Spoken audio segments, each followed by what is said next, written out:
Howdy ho, Gorehounds. Welcome to another fantastic episode of the Gore Podcast. I'm your not so mean fluff master supreme, Big Johnny D, bringing the shit show in. However, I do not bring the shit show in alone. For with me, as always, are my beloved horror homies. Started off with that Dark Lord of Knowledge, that Chad Daddy, all the way down from the Chattahoochee, Mr. Chad Christmas. What's up, bitches? Can you guys hear me? We can hear you. Yep, we can hear you. Sorry for the late start, everybody. We apologize. I was having technical issues, but thank you guys for waiting. You did not have to wait. No, we were on the cusp, and then we got sidetracked talking our own bullshit anyways, like you know. So Yes. and then it happens every week. And then we have that killing machine, that delicious meat mountain, Mr. Bobby Amone. Good afternoon, motherfuckers. It's Monday. It is Monday, and it is May 13th, 2024. And well, we have a sticky episode. Kind of sticky, I guess. Could be stickier. Moist, dehydrated. Could go either way, I guess, depending on which side, right? But we have a fun episode today, and I think it's going to be a very fun talking topic. We are doing 1993's Body Snatchers, a Mr. Brody Kane pick, if I believe. It is. All right, Yes. thanks, Chad Daddy. So can't wait to hear Brody's opinion on that later.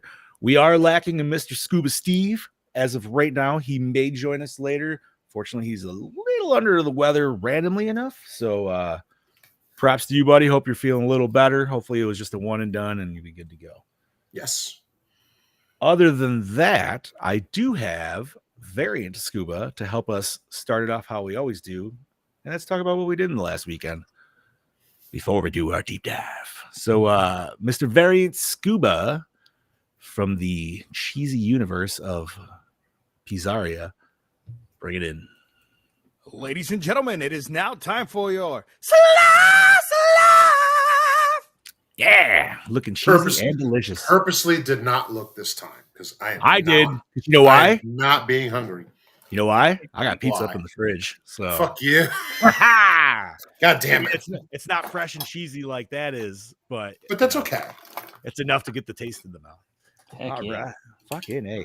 Don't mind me. I'm just trying to look at my phone so we can share this lovely podcast. That's what I. Yep, Yeah, that's what you I've guys been are- doing. So you guys have been going ham. I see nice 15 shares already. All right. Oh, yeah. So Chad Daddy, how Yeah. you been? We didn't really get to see you. We did get to see you last week, but it wasn't until the end. Was that That was last 2 week? weeks ago, I think. I think it was 2 weeks ago.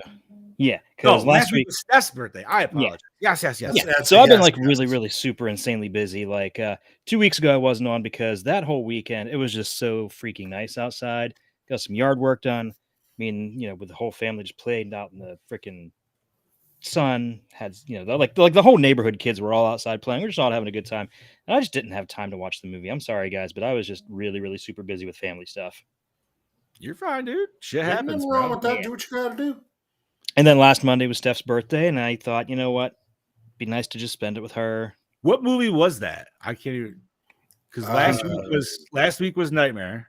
Mm-hmm. And the week Uh, before was I don't even know because I It was Poltergeist Week ago. 2. That's it. Poltergeist 2. Wait, what up, no. Gene? Oh yeah, that's right. Because I could have, You came did on hop and in. talked about it 'cause You hopped I in at just- the very end. Yeah, because I just seen it a couple weeks or a couple months before that, so it's still Mhm. relatively fresh. Yes. So Gene? yeah, hey Gene. Hey, Gene. And so let's see what else.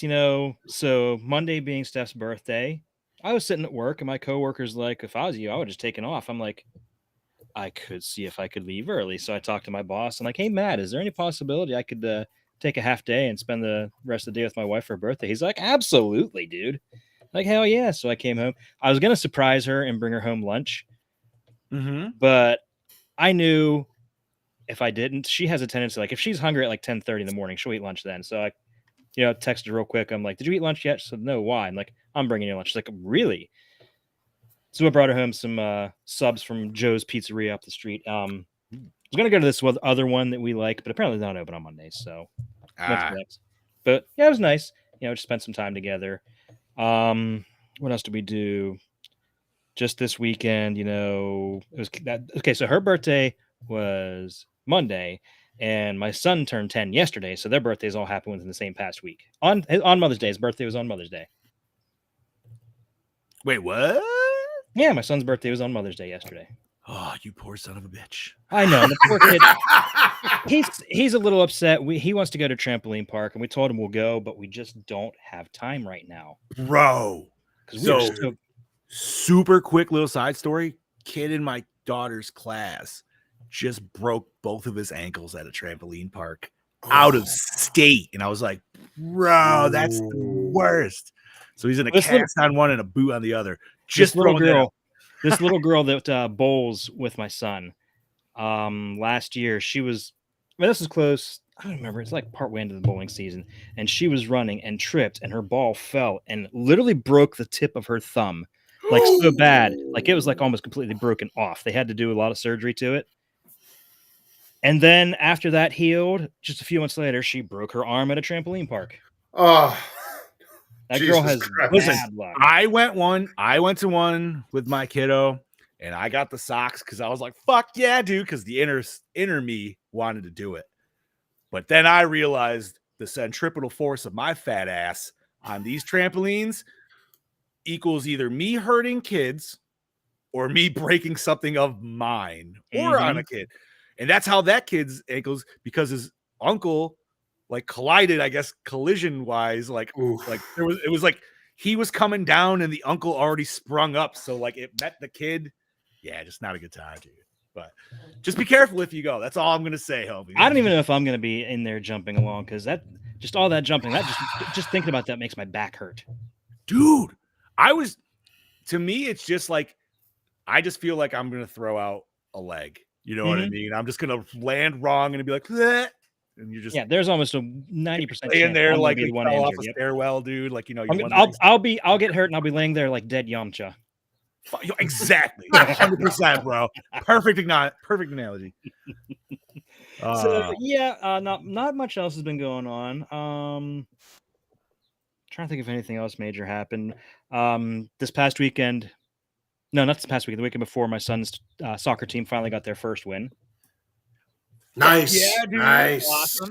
It was I feel so bad because his best friend was in the other team's goal. He was the other team's goaltender, and it was a massacre. They beat them like 10-2 or 10-1. I mean, Woo. That's sports, though, man. That's just how it rolls, you know. They got one goal, and that was on a penalty kick. That's how you know. Okay. Well, hey, you know what? Solid for them, man. That's awesome. Yeah, seriously. And then that same day, I asked Harper if she was getting excited and ready for fall soccer. She's like, "Nope." Oh, you gonna come back and do fall soccer? Nope. All right then. Okay. So I don't think Harper enjoys it, which is funny because she said she doesn't like it because she doesn't like all the running. But that's all she does when she's home. She goes outside and just runs and runs and runs. That's mandatory running, dude. That's her running is just her having the zoomies, where it's like if you make her go to soccer, it's like, you know what I mean? Because like that's how I was with sports, dude. Like I tried out sports, but I always felt like I was kind of forced to, or it was just like I was forced to play baseball. I played one season of it. We ended the season as co-champions because apparently in that little you can end on a tie game in a championship game. It's weird. I know. So we ended the co-champions, and I just quit after that because I'm like, I didn't like baseball. I don't want to play baseball. That was my dad's sport. He wanted me to play baseball. it wasn't my thing by any means. I tried it out, but it's funny because Harper, she'll go out there and she just kind of runs around and dances around, doesn't really know what she's doing. There's another little boy on the team that does the same, and that's the coach's son. Yeah. It's hilarious. Nice. So also, sorry, but even though it's a late shout out to all the mommies out there. Happy belated Mommy's Day. Happy belated Mommy's Day. Happy Mother's Day to everybody. And you know what that means? Happy Motherfucker's Day. Night. I was gonna say Happy Mother's Night, because every Mother's Day needs a Mother's Night. All right. So yeah, that's all that's been going on here. I haven't really, watched any new movies or anything. I'm been kind of falling behind on everything. It's just it happens, dude. Steph surprised me by mowing the yard for me today. Nice. Wait, you guys got push or rider? Push. Oh, see, we have a rider, and like it's literally a fight because my wife enjoys doing it too. So it's We just have like, oh, we I have a tried- rider. We have a rider that we inherited from her grandfather after he passed a few years ago. But the deck is for I think like a Briggs and Stratton or something, and it's a Cub Cadet, so they're not compatible. We don't know how he had it running. Like we've put like the Cub Cadet belt on it that we think goes on, and just either seizes up and burns or falls off. So we don't You know. want to know how he had it running? Grandpa technology just We'll made say that old shit. man. You have no idea. Hap, he was He was MacGyver Everything was before MacGyver. everything was just held together with spit and duct tape with him. I That was swear. that generation, bro. That's that's literally what you could do. Yeah, 100%. but yeah, that's it. That's all I've been up to. So, Bobby, how about you, buddy? Last week I was away for work for 4 days in Pennsylvania. I was in Downington, PA. We were doing a big job out there for work. I came back Friday afternoon. I went and visited my girlfriend for a little bit, brought her lunch as a surprise. And then Friday night, I went out with some friends. We went out and had dinner and just chilled out, watching the games. And then Saturday I worked because I got my second job on the weekends right now, working with family at the garden center. And then me and my mom came home and we pigged out on Burger King. Yeah. So we get the flyer worth of like coupons. And Okay. so I went and I got us, there was a family meal. It was 3 Whoppers, 3 cheeseburgers, 3 fries, and you get a soda with it. So I got that. And then the other coupon was their chicken sandwich. It was 2 chicken sandwiches and 2 fries. And my mom said, yeah, that's all we need. That's not all I got. I then had another coupon for another 2 Whoppers and another 2 fries. Wait. They let you use this all at one unanimous. Oh, purchase? yes. Dude, I walked in my with Burger King fucking bogarts that shit. They're like 1 coupon per purchase. So it's like, Nope. I've done it where I've hit the drive-through and then go in and make a secondary fat ass purchase just to get a second. Nope. I walked in. Fuck, that's awesome, dude. This Burger King was dead. Like it was dead. Oh, so they just didn't give a shit. No, we finished up at work and I said, because at first we had the coupons at home, but my uncle had another one at work. And I said, you going to use that? He goes, nope, you could take it. I took it. I walked in there. I said, I want this one. I want this one. I want this one. He goes like this, do. Okay, give us a few minutes. I'm like, in my head, I'm like, no shit. Dude, I'm surprised you got to double up on coupons. I'm like, you took. Oh you yeah, took they all, don't care. You took all 3 of them. So we ended up with, like 5 Whoppers, 3 cheeseburgers, 2 chicken sandwiches, and 7 fries. Holy shit. That's some fries, dude. I'm not No going to sit onion? here and Did you get any magic onion rings in your fries? no You magic didn't get onion the one. rings. You didn't get the one ring to rule them all. No. But There's only one return of the king. But we did get some fries at the bottom of the bag. So I was like, oh. Bag fries are always a solid There- plus, there, though. there were some extras. There. So that's what we did. Rebecca was supposed to join us for that, but she wasn't feeling good. She's getting on the mend now. It looks like she's got a head cold going, but she's feeling better, starting to. And then obviously yesterday was Mother's Day. It was also my brother's birthday, which is legitimately his birthday. It was Mother's Day when he was born as well. Nice. So it was same Hey, Gene day. got the quote right for me. Sorry, buddy. Yes, there you go. And then so we celebrate. He came here, him and his wife, and he made marinated skirt steak. We had pesto, we had grilled veggies and all that, and we had a cake and crumb cake for dinner. So yeah, yesterday was it was a work day also, and then it was a nice little chill night. And I also sat down to watch this movie, which I had never seen before, but I'm excited to talk about. So I'm going to keep it short and sweet and go right to John. How about you, All right. buddy? Well, let's see. Last Thursday, I was kind of a little bit further. Took a half day just because I was literally done with work and not even an hour into work, which makes a long day. Makes a long fucking day. So I came home with the plan on doing some stuff. However, my old man happened to be at my house because he was bored, so he decided to come over and roll my lawn. That's just, we live very close, so it's just like, yeah, whatever, dude, So we're shooting the shit, and he's just like, well, you want to open your pool? So we opened my pool that day.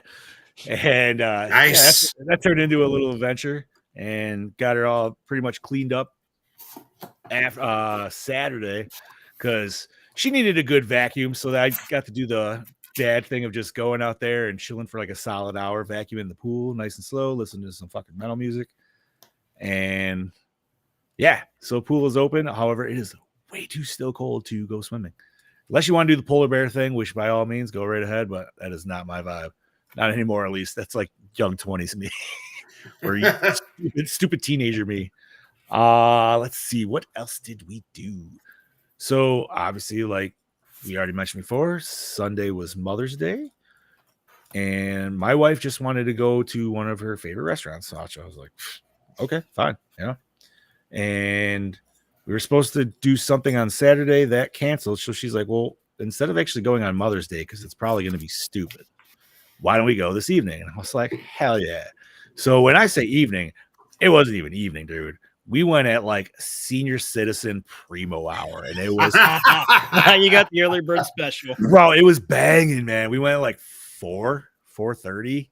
You know what I mean? Like there were people in there, but it was no rush by any means, dude. And it's this newer Mexican joint that just opened up. So I've tried a different thing every time I've gone, dude. So this time I tried the flautas, and so she got two, and they're fucking awesome. Dude, Ooh. that's what we fucking had for dinner tonight. Chicken flautas. Hell yeah, dude. Ooh. It was The every shit- plate meal. So the chicken ones were good, but my wife didn't care for them as much because their chicken, they already they shred it, but they also already put onions and peppers into it, which I'm totally cool with, but I can understand why some people might not. But then the steak one is just delicious fucking steak, dude. So yeah, got those and nice chicken quesadilla on the side and felt nice and fucking stuffed. Then so yeah, we did that, and then Mother's Day went and got my mom some donuts, her favorite kind, and then went over and visited my mom, and then went over and visited my grandma, and then as soon as Jen said let's go, we pretty much went. I got yelled at though because I was talking to my brother-in-law, but that just happens sometimes. But then it was just a chill fucking weekend, man. You know, because obviously. Go ahead. I completely forgot. Since Bobby's Burger King story reminded me, yesterday Steph took Cameron to Burger King for breakfast Ooh. because Mm-hmm. it's his birthday, Mother's Day. They went and had a little breakfast together, and she told them there that it was his birthday, and they gave him this free piece of birthday pie. And the thing is, the pie that they gave him, it wasn't supposed to be released yet. It's like it came out like today. Well, So you got like a free. I don't know. He didn't open it yet. It's still in the fridge. oh, Yeah. But I just thought that was really cool. They gave him a piece of pie that wasn't even on the market yet. nice. That's awesome. So sorry. I just wanted to say that before I ended up forgetting. No, you're fine, homie. Let's see. What I'm trying to think. Did I do anything else? No, man. Just did some gaming. Honestly, played some fucking. Okay, so little MK sidebar. And I sent it to you, homies, but I just thought it was fucking hilarious. So in the game, they have crossed over characters that you fight at the end, right? Where it's just two characters mixed up, right? So now they finally added that shit into Invasions. So when you're doing like secret fights or something, you're gonna fight some weird fucking character. So I fought like a Kano Ashra one time, which was badass. But yesterday I fought it was Johnny Caged mixed with General Shao or Shao Kahn, and it was John Connor, and it was fucking That's what I was wondering what that was supposed to be. yeah. Yeah, I was The name saying. is John and then Connor, and whoever at fucking NetherRealm did that, I'm just gonna say props to you. Not that they'll probably ever hear that, but I personally, it gave me a solid dad belly chuckle for like a good 2 minutes, dude. I was just like, that's awesome. Didn't see any cool ones like that following, but and then I watched this movie last night, to which I am ready to talk about. I did watch one other movie though this weekend. Thank you, Netflix. They finally put on Starship fucking Troopers, dude. And I don't care, man. I love Starship Troopers, and I will literally watch that every other day until it gets off of it. I need to watch it, so it's on. I know you said you've never seen it, right? No, but now that it's on there, now I can. Bro, Diz is so hot. Yeah, you're not wrong. No, I don't think anybody would argue me on that one. Dude, back when that movie first came out, I would have argued and said Carmen was hotter, but no. Now I I'm mean, looking back and like it's she is black man's kryptonite. Don't get me wrong, but I hope you guys get that reference. If not, I apologize. No, never seen Undercover Brother. No. Damn it. So Undercover Brother, when he goes undercover at this law firm, the main bad guy's like fed up with, so he's like, all right, send in black man's kryptonite. And all of a sudden it's Denise Richards all in like a really hot tight pink dress. And I'm like, fuck black man's kryptonite. That's any man's kryptonite. That's not fair, dude. Like, it's such a good dude. If you like the first Austin Powers, take the time to watch Undercover Brother, dude. It's got like old school Dave Chappelle in it and shit, dude. It's fucking hilarious. nice. I personally enjoy it. But no, and then I watched this movie for the very first time, thanks to Brody, because I didn't even know it existed, to which we will talk about right now. So I'm going to hand it over to Chad Daddy because he hasn't been here in a fucking minute. All So right. if you want to do plot rundown, homie. Sure, I'd be happy to. Released By all January means. 14th, 1994, when Environmental Protection Agency Inspector Steve Malone travels to a remote military base in order to check for toxic materials. He brings his family along for the ride. After arriving at the base, his teenage daughter, Marty, befriends, that says Jean Platt, I think it's supposed to be Jen Platt, daughter of the base's commander, General Platt. When people at the base begin acting strangely, Marty becomes convinced that they are slowly being replaced by plant-like aliens. And they are. I'm pretty sure they were pube-like aliens, dude. I don't know if it was plant. Those Close those- enough. are like pods. nut sacks. Yeah, those pods were covered in pubes, bro. That was gross. Directed by Abel Ferreira, the Driller Killer, King of New York. Written by Stuart Gordon, Honey, I Shrunk the Kids, Castle Freak, Did Dennis Paoli, Ghoulies 2, Dagon. we Nicholas- do Driller Killer? Or No, no? I've never No. seen Did we talk We about did it? not. I I've feel heard like about. You might be thinking of Slumber Party Massacre 2. But I feel like we talked about that. Or any of those. I mean, maybe it was just that one, but I thought we maybe talked Yeah, about because the them Slumber Party in those Massacre Kill episodes. used the drills, but I don't think we've ever. No, we've never. I can tell you right now, we've never done it. Okay, no, maybe it was just something that Boss Man brought up in that time Could be. conversation wise. So Could be. And produced by Robert H. Solo, Colors, and Blue Sky. Take it away, Bobby. Starring Gabrielle Anwar, The Three Musketeers, Burn Notice as Marty Malone, Terry Kinney, Last of the Moccasins, Fly Away Home. Last of the as what? Steve. I'm going to continue Mohicans. on. Mohicans. If Scoobs was here right now, he'd be fucking. Oh, man, dude. Yeah. Also, Cut shout me- out. What's up, Rich? Cut me Hey. some slack, God damn it. Oh, no. We never cut you slack when you get these wrong. There's a Continue. reason. Last of the Anyway, Moccasins. Last of the Moccasins. as Steve Malone, Billy Worth, The Lost Boys, Powder Blue as Tim Young, Meg Tilly, Psycho 2, Agnes of God as Carol Malone, Riley Murphy, Dangerous Game, Save Me as Andy Malone, Christine Elise, Child's Play 2, Beverly Hills 90210 as Jen Platt, Arlie Ermy, The Rift, Saving Silverman as General Platt, Great movie, dude. Great movie. You boys got any TP? No. Saving Silverman wasn't bad either. Oh, dude. I saw that. I'm like, oh God, he was in the Rift. I've got to bring that up. Yep, he was. I have to see Saving Silverman. So, He's hilarious in that. I mean, That's the one where he ends up with Jack Black, right? Yep. Yeah, okay, yeah. I I just love ex- when he's shitting out by the mailbox. You boys got any toilet paper? No. All right, I'll just do just fine. Don't worry about me. okay, now it's on the list. Forrest Whitaker, Species, Rogue One, A Star Wars Story as Major Matthew Collins, Kathleen Doyle, Brighton Beach Memoirs, Mighty Aphrodite as Diana Platt. Body count total. Body count total of 0.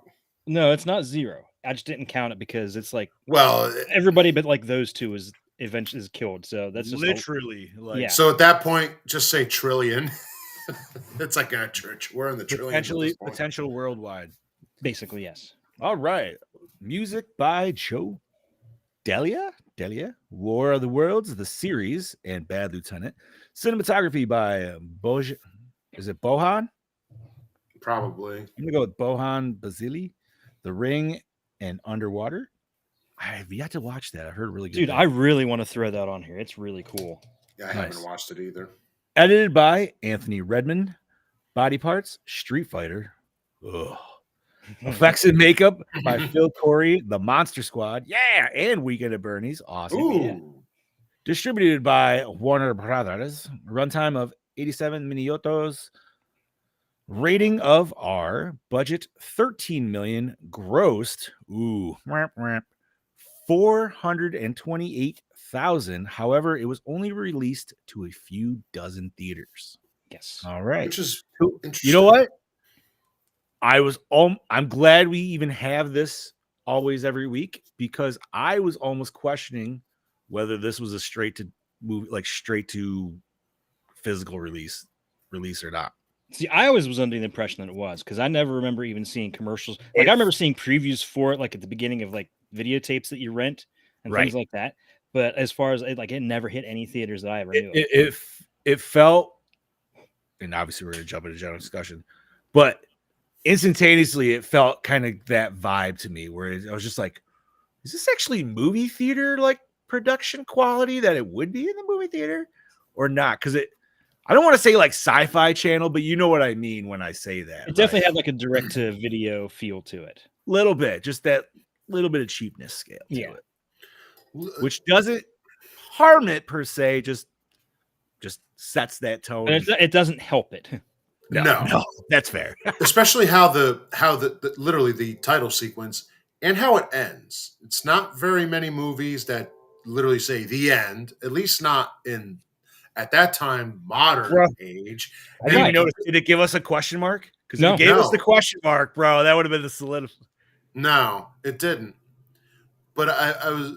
This was my first time watching this, and I will say I said this to John a little bit, and he said it too. But this movie was definitely missing something, and what I felt it was missing is obviously we have the original, and this is like a spinoff.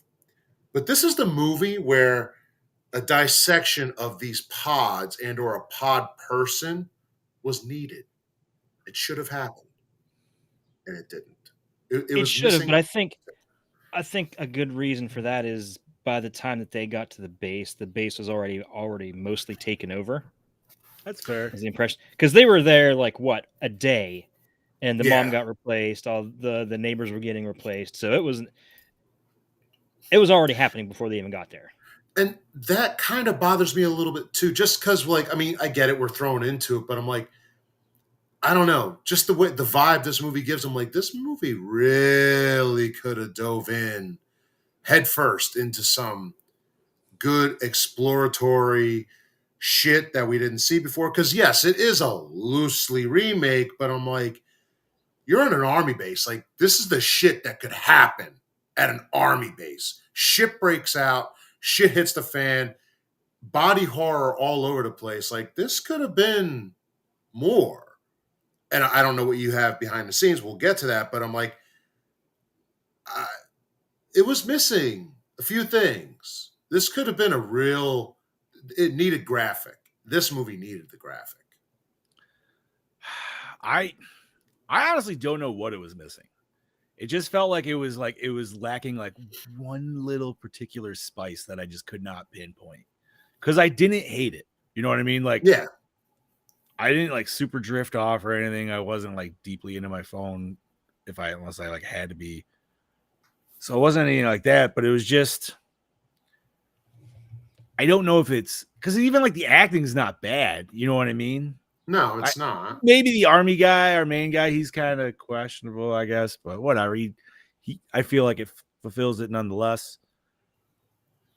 But my head keeps comparing it to the 70s version, and the 70s version to me, I enjoy 1,000 times more. And I don't know if it's the acting per se, if it's the entirety of the whole thing.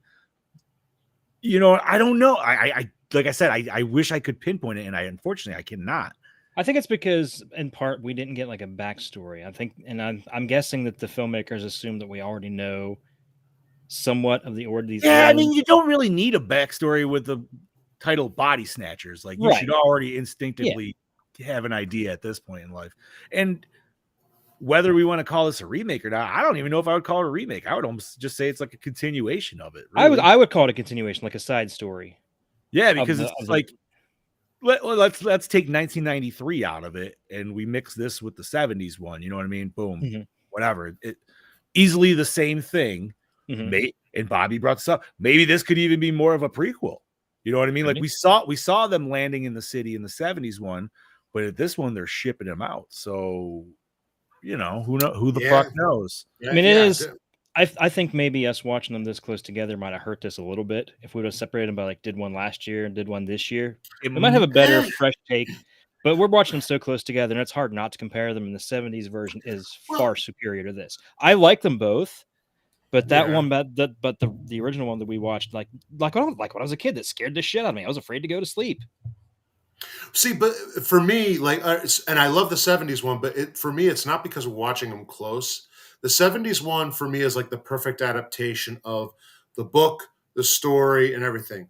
This version to me is supposed to be, it's a continuation.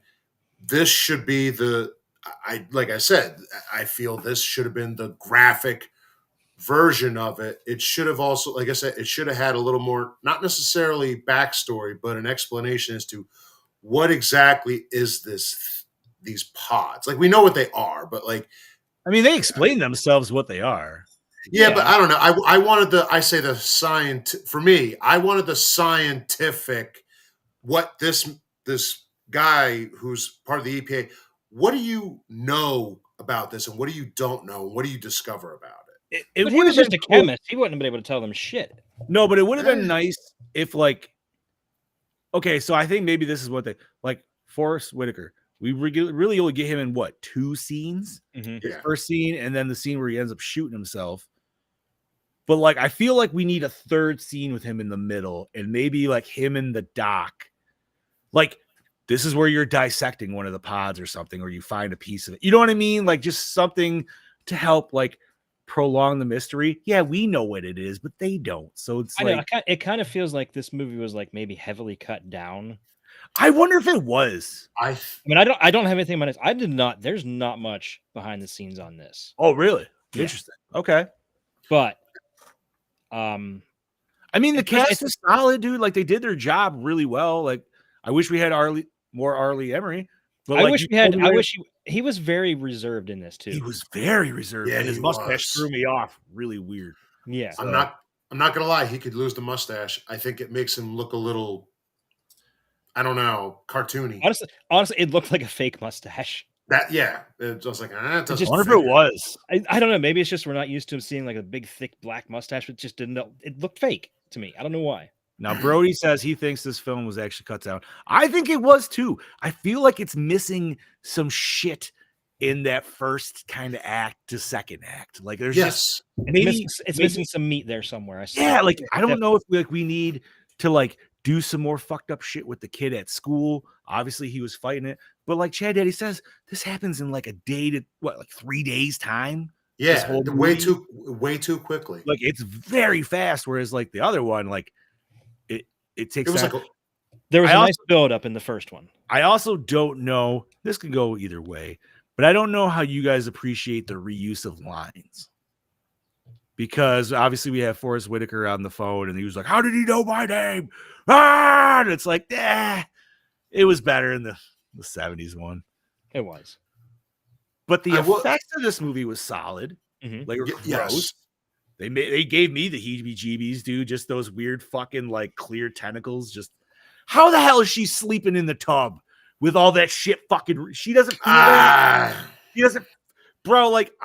People will wake up if you just take a little hair and rub it on their nose, and she's got fucking hentai shit going on. She's but now see, that's where that dissection scene could have been he may not know about it, but he could still figure some things out and be like, well, how does it gets you while you're asleep? How do you not feel it? I feel that's where it could have gotten it. And if there was a lot cut out, no offense to the editing, but there was definitely some points where it's hit, jump. It's there was something missing there. You could tell it was just so much. If they did, they definitely had to have cut out a lot. and not only that, let's talk about something that's probably a more of a modern style problem. I mean, I don't know, however you want to look at it, whatever. It definitely caused threw red flags up in my fucking head, and I was questioning it the whole time. But how old is our main daughter character here? 17? Yeah, she's like 17. She is okay. Why are we seeing her naked? She is underage. The father even says she's underage. I assume she was because she's tagging along with her parents because she has to, right? She's not in that 18. I can go do what the fuck I want. No, because she even says I can't wait until I'm 18. Right. So what are we doing here with that? Jesus Christ. And then you got the other dude who's actually macking on her. He's definitely like 22 to 24. It's like, bro, come on. Oh man. Ooh. Brody does bring that up, and I did like that scene because that scene was a good creep factor because it definitely it sets that precedence of like, oh, the fact that the child recognizes it, and for as young as he is, and he's even like, yeah, this is weird, man. I wish there would have been a scene like if they'd been there even before that, and they had a similar scene to that where the kids hold up the paintings and they're all different, and then the next day they do the paintings and they're all like a little bit buildup of something. Yeah. With it. I feel like everything was just very fast paced, rushed through it, which is crazy for me to say, dude, because usually that's my jam. You know what I mean? Mm-hmm. But it's just, I feel like we like I said, we skipped over something or just I don't know. It's like off-brand Pepsi, man. You know what I mean? It's close. And the funny part is, you say that. So, in a way, this kind of derails from, as you say that, the plot a little bit of this movie. It's like you're going to the base. You could tell, 95% of the people there are already pod people. Why is he going there again? The EPA sent him there. They sent you there for a reason. I don't know. They sent him there because what's his name called him, right? Whitaker's character requested him, didn't he? Was it Whitaker's character? Well, I thought the EPA just sent him there. Yeah, the EPA just sent him there. He was just testing. Oh, he was just doing normal testing. So in other words, to me, it was going in like. So we're supposed to obviously be like, well, this whole place is already a thing, and I'm like, it's kind of a hard situation to send into, and then expect it to be kind of like, oh, so this all happened already. Oh, okay, we're just basically sending these guys in as meat, and be like, well, here you go, and it's like, well. There could have been more. I would have loved it if they said, some people here are strange. We want to figure out what's wrong with them. We don't know. That would have been a better thing to do. That's just me. Yes, Gene, RC Cola is delicious. RC Cola is delicious. I love it better than Pepsi and Coke. It doesn't have that strong acidity to it.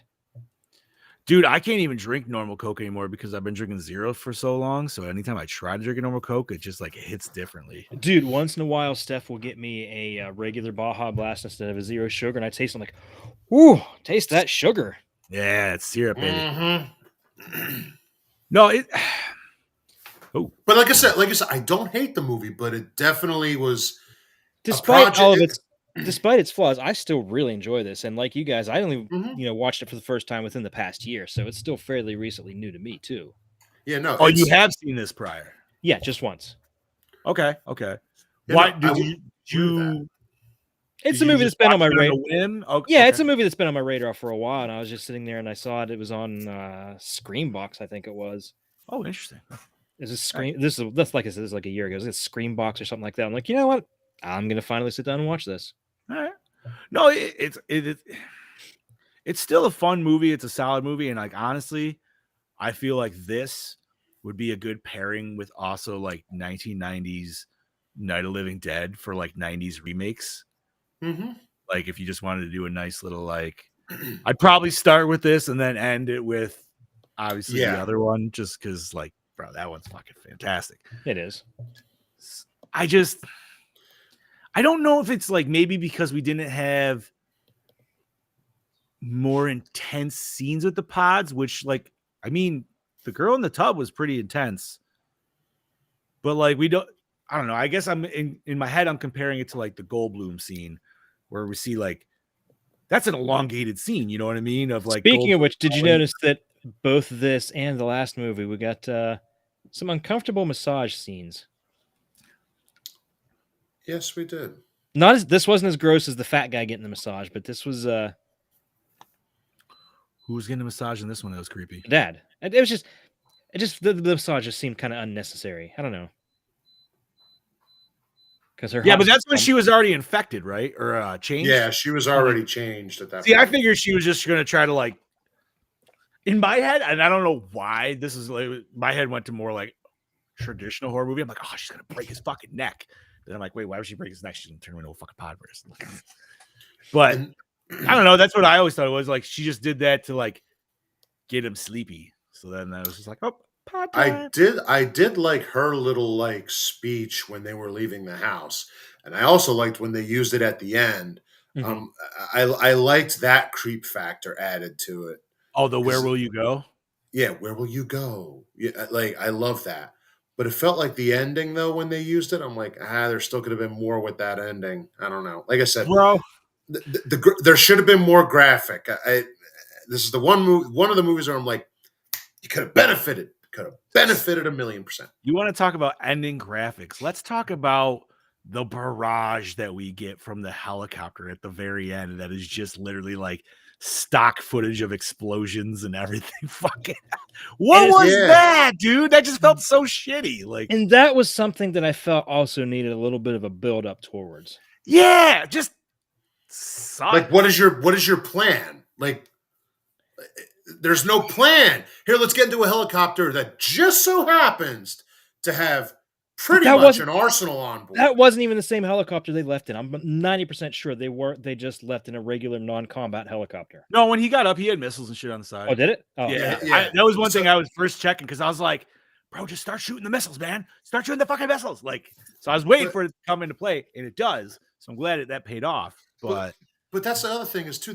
Like I said, I did like the movie. I'm not trying to shit on it, but it's like you had no plan of escape.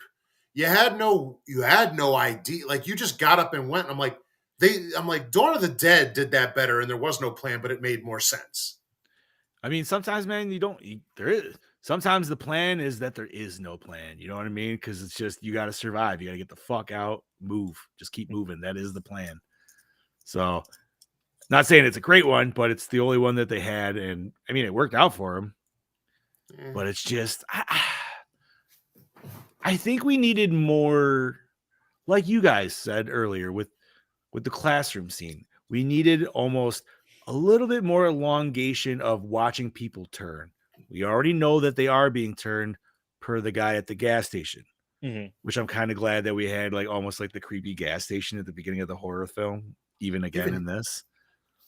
To which, might I add, and I'm going to ask, did y'all notice the guy who was the pump attendant, what the fuck his hat he was wearing? No. Why is he wearing a winter hat in the fucking summertime? That dude had one of those like Russian gulag fucking like the not ear just flappy that. style. Not just that. They're in the deep south too. Yeah. Yeah. Why's he got a fuzzy fucking hat on when it's sunny? Oh my god. It was making me sweat. Even how I don't know.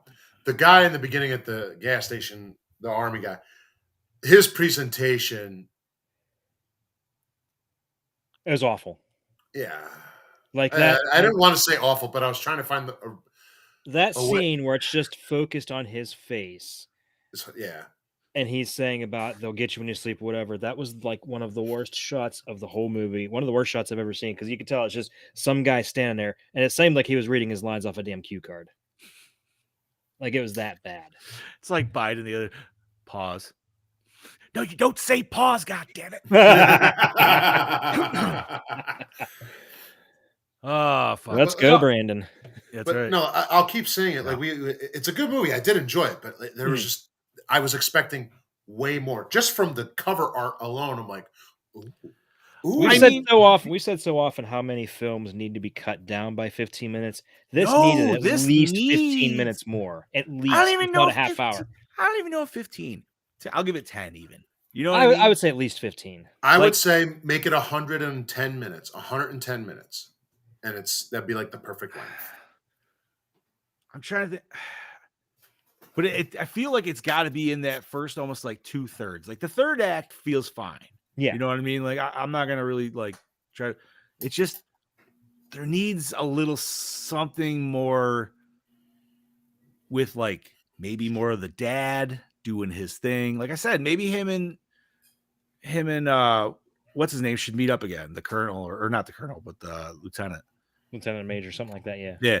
Like they should have at least one more meetup before their third interaction of him killing himself. It feels like they would kind of have a little bit more solidness to it, I guess. Mm-hmm. Agreed. And I also I know exactly what it's missing. It's missing just flat out paranoia, not knowing. Yes. And that's it. Yes. Okay, you had a little bit of it with the little kid actor and the mom, especially with when the mom turned, and then the whole time the kid's just like, my mommy's dead. So he already knows, you know what I mean? So the whole time you're just wondering, like, how is the mom going to like turn this kid? What is she going to do? You know what I mean? Like, Mm-hmm. So I feel like they kind of hit it with that a little bit. But after that, like that's the only, that's kind of it. Yeah. And the kid's turned once he runs back to the copter because I'm like, all right, nobody's clearly stopping that child. But the question is, when did the dad turn? See, that made me mad because that's another thing I feel like we're missing because clearly that gang got him from when he was hiding out in the thing. But it's like, I feel like we should at least seen a struggle or something.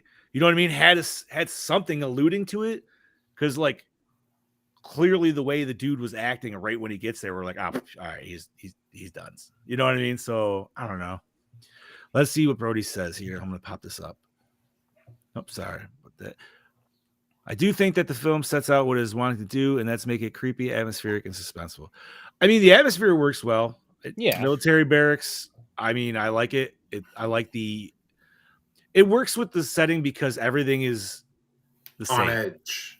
Well, no, I'm just look at the building architecture, dude. Where the homes, you know what I mean? Just like Pod People, everything is the same. Everything is that uni like across the bar, and so for the military complex, that makes complete sense. Like, I feel like I said, like I felt wanting, like I just needed a little bit more. And there was some creepy points to it, suspenseful. There was a little less.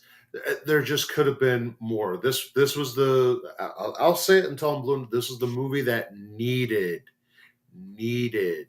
all the stops pulled out, but done the right way, and it would have been just immaculate. I'm just trying to think like where else I would want something. Like I said, like I feel like the dad maybe a scuffle, so you could be like, where you could still leave it questionable, like maybe he got out, maybe he didn't. See, I almost would have rather it being left up in the air of whether or not when she shot him, whether he was turned or not. See, I was waiting for that. I was almost maybe like, oh, what if they did a thing where he actually wasn't turned and it was her dad? Yeah, that would be fucking crazy stakes, dude. That. Yeah. I mean, no, continue, John. No, I was just gonna say, like, that's the other thing is like, so with Forrest Whitaker, could a pod still take over a dead body if it was like just killed? No, it has to be completely living. The cellular activity would stop. I do think this film, this is Brody, by the way, I do think this film needed more body horror, especially Stuart Gordon, Reanimator writing.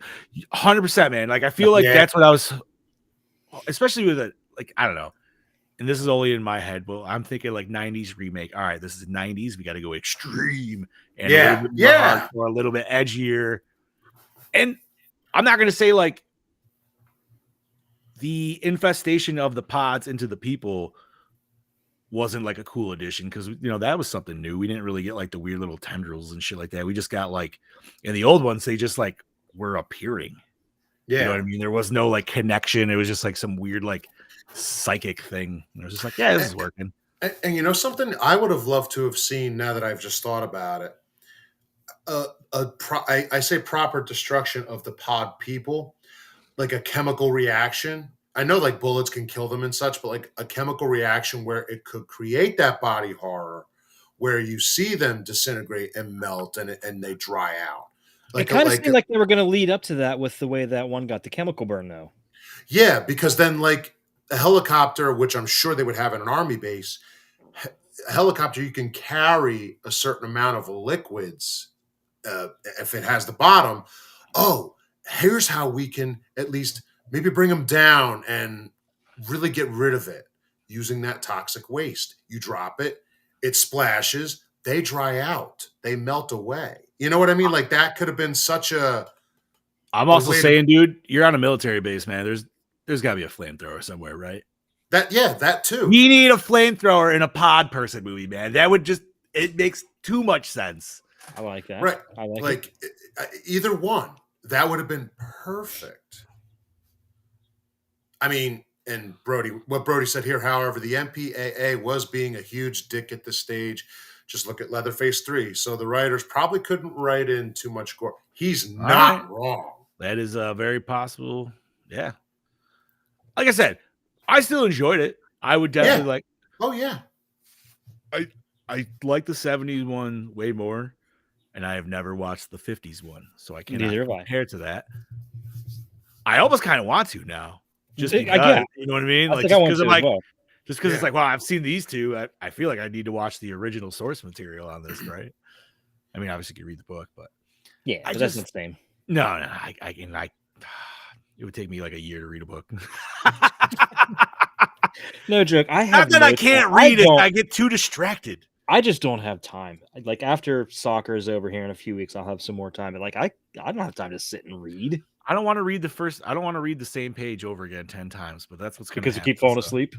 No, it's because I forgot what I read at the top of the page. So now I got to go back to try to fucking remember what I read there. I have a tendency, I'll just be reading. I'm like, and then I'll be like half awake and then read a couple more pages. Then I wake up the next day. I'm like, what the fuck did I miss? I give credit to anybody that actually can sit there and read, dude, because I wish I could and I cannot. Steph reads like over 100 books a year. Solid, dude. That's awesome. I'm behind. I gotta continue my book. But shall we hear what the Broadster has said? Yeah, because I know he's a big fan of this. I'd love to hear what he says. I mean, it is his pick, so definitely. Yeah, let me load him up. I apologize, I don't have him loaded yet. I had to have Scuba here. Alrighty, this fingers crossed. This is this should be his today. Howdy fucking doody there, folks. It's your DKB here, back for another episode of Gore, and this week I'm here to talk to you about April Ferrara's Body Snatchers. First of all, I'm a huge April Ferrara fan. I love his film that he puts out. He's more of an independent filmmaker, but when he gets the chance to direct an actual feature by a big studio company, I do tend to feel like the realism that he's able to capture in some of the essence of these science fiction or horror films, whatever it may be, you know, he really knows how to bring these characters and a story to life, I feel.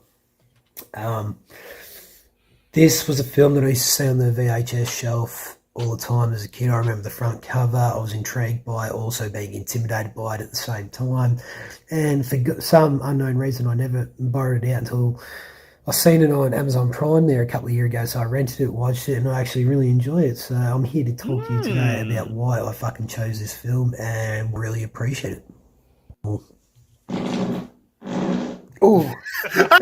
So the one thing I've really loved about this film, probably more than anything in it, is how the overall premise is set in a military base camp. I find it very clever for these aliens to take over the military and then slowly ease their way out into the world like the goddamn plague without us even knowing.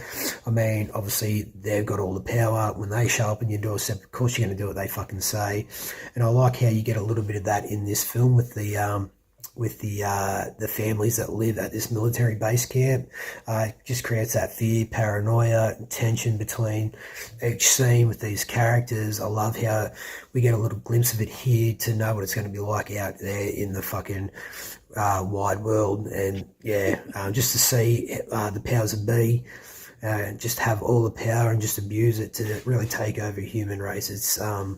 It's crazy. I love it. Now, I totally understand if people think that this film is, you know, slow to an extent, not much happens in between, whatever it is, until the last 30 minutes. But I think this film does a very, very good job of setting up, like, the characters, the premise, just enough for us to get really involved with, like, you know, that sense of, like, who's actually infected and who's not. And just to see the different personality traits that these characters and actors can bring to the table, it's great to see, you know, if like it leaves us, the audience and the viewers, guessing to see actually who's who in this film.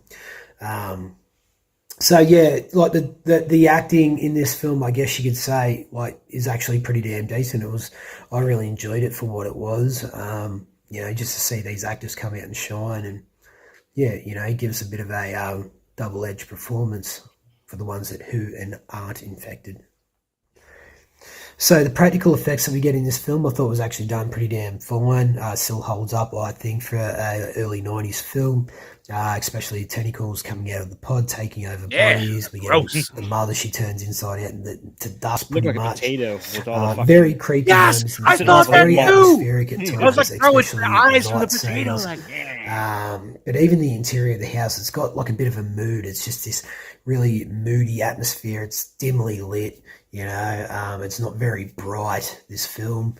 But yeah, for what we get, there's a lot of like this, a lot of blue lights at night, I guess, that really reflect that shadow play in some scenes that we get. And yeah, I just think this film actually does, it looks really good for what the fucking film needs to be honest. Like, it's nothing special with the overall shots, but the actual visual style and color grading, or the colors throughout this, I just think it fits well for the mood and style of this film. So I'm just going to come out and say it. That green screen was absolutely bullshit when the kid falls out of the fucking helicopter. I don't know if that was Abel's idea himself or just the studio going, we'll throw that in there, whatever it is, if that was their idea or not, because going through Abel's filmography, he doesn't do anything like that. His films don't look shit like that, so which makes me think it might have been a last-minute decision for the studios just to go, fucking here, throw that in there, whatever. But speaking of like I said before, the visual style of this film, it definitely feels like a long episode of The X-Files, which would have been cool to see Mulder and Scully in one of their episodes pay homage to this film, and stumble across an old military base that was blown out and all that shit, and then they discover these pods or whatever it might have been. Just something to pay homage in that world, Anyway, that's just me wanting that, I guess, but that would have been fucking cool. So all in all, I won't bore you for much longer. The main reason why I threw it on the list is because not only do I like it, I think it's very underrated.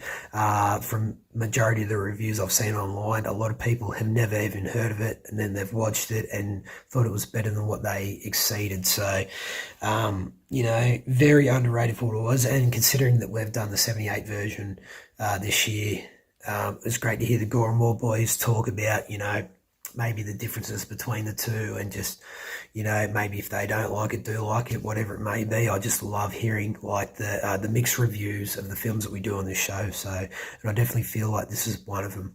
Not to speak for the Gore and More boys, but I definitely feel like that would be one. I think Chad likes it. So, anywho, this is your DKB giving it a Gore and More score for solid 4. I look forward to hearing what you guys have to say about it, and I shall catch you mother lickers next week. So, cheers, gentlemen.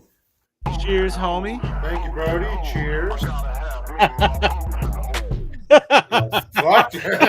What was that? A young Brody there?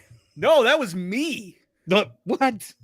Why do you have a picture of me? Wait a minute. I got to put that back up. Hold on. How did he get an old picture of you? How did he put know? On Facebook or something like that. But where the hell did he get it from? That's fantastic. Bro, no, that's definitely funny. Yeah. Hold on. Cheers, gentlemen. Boots and who's. Yeah, that's fucking me, dude. Oh my god! I love the zoom in on the face. That's fantastic. Where the hell did you get this? It's got to be on Facebook, dude. Oh, There's it's no gotta way. be, dude. So funny. I'm gonna blame That is definitely the face of I'm gonna fuck bitches. Yo, that's the face of I hate being forced to take photos. I've always been that kid growing up in my family. Like, when like the mothers have to get all the cousins together to take a fucking, yeah. I was the oldest one, and I was the one always getting yelled at because it was, John Robert, stop making faces. I would always be like just fucking making this. Oh god, that is my son in and out right there. Because making a face. Listen, if you want a photo of me and a good photo of me, do a candid photo. You know what I mean? Like something where that shit. That's fine, Brody. You don't have to apologize by any means. Made me laugh, just threw me off. That face was also the face of either you farted and it was a shart, or I farted and it really smells. No, that is the face of me being told to smile for a photo that I do not want to fucking take. I have always been like that for 39 years of my existence, dude. Like, I maybe I should do that sometime. Maybe I should make a fucking little like slideshow and show you throughout the years of my. Yes, I won't please. show all my cousins. I'll just show me. That But the of fu- me the- making his me just fucking- making doofy ass faces for his, like his song choice was fantastic, by the way. yeah, boats and hoes, dude. Yeah, It did kind of look like a weird sailoring shirt. I don't know where the fuck that came from. I feel like my mom probably got that from like Osh Gosh Bagosh or something like that. I don't fucking know, dude. Who the fuck knows? I don't know. Just fucking fuck it. All right. I mean, you know what? Thank you, Brody, for everything you said. Yes. Honestly, the X-Files thing was like, dude, that was like Yeah, money. that was that was like that was accurate. 100% straight up 90s gangster. Fucking right, dude. Chad Daddy, I'm gonna hand it over to you. I know you said you didn't have much, but I'm sure you got something. So I'm sorry. I'm what just do we sitting have? with my life behind me. Okay, so Oh, you're fine. co-writer Stuart Gordon was originally set to direct, but was replaced by Abel Ferreira. Okay. I would love it if he would have directed. That would have been freaking Oh, yeah. awesome. I wonder. Baby. Does that have a sound motion thing too? Like I don't know. I'm trying to. I'm just every trying time you clap, it goes on and on. Oh, that'd be great. There we go. That's better. Okay. Continue. Body Snatchers is the third film adaptation of Jack Finney's novel, the first being Invasion of the Body Snatchers in 1956, followed by the remake of the same name in 1978. A fourth adaptation was later made called The Invasion in 2007. But nobody talks about that one. It's I didn't even know very, that very. Didn't That even was know a it series, existed. wasn't it? No, it was a movie. Really? Didn't even know it It's just existed. it's called The Invasion. Yeah. All right. This is the only one to not follow the basic town city invasion plotline of the book and other films, making it more of a reboot than a remake. Additionally, it is the only film that does not use any of the four main characters' surnames of Bennell, Driscoll, and Belichick. I mean, that's fair. I mean, like I said, I love this setting. I love what they used. I think it just needs a little bit more, like we've said. Damn, this has got 2000. This is 2007. Daniel Craig, isn't that when he first became Bond? A little before he was. Probably little just before No. That would have been right after he was Bond, I believe. actually. I That was would gonna say, be- I feel like Casino Royale was right around that time. I think it was 06. Oh yeah, or no, 07. Casino was 06 because Rocky Balboa came out the same year. Okay, so this has been super fucking jacked. Daniel Craig in The Invasion. Nicole Kidman. I don't know, PG-13 though. Nah. Maybe. Continue. All right. Anyways, Meg Tilly came up with the line, "Where you gonna go, where you gonna run, where you gonna hide." The audio sample of the famous quote from the movie was used by American industrial band Powerman 5000 in their song "Strike the Match" from their 1994 EP called True Force. fuck yeah, dude. I love some good old Power Man 5000. I haven't Nice. heard them in years. Dude, you guys ever play Frequency on PS2? Do you know what it is by chance? I know what it is, but I've never played it. All right. So for those of you who don't know, the Frequency was the Guitar Hero game before Guitar Hero. And you Oh. played it with a controller, but you were more of a DJ. And what you had to do is think of it like a tube, and there's all your tracks. And as a DJ, you had to complete each track for it in order to go. And then you had to jump to a next track to get it to go so you can have all the tracks going.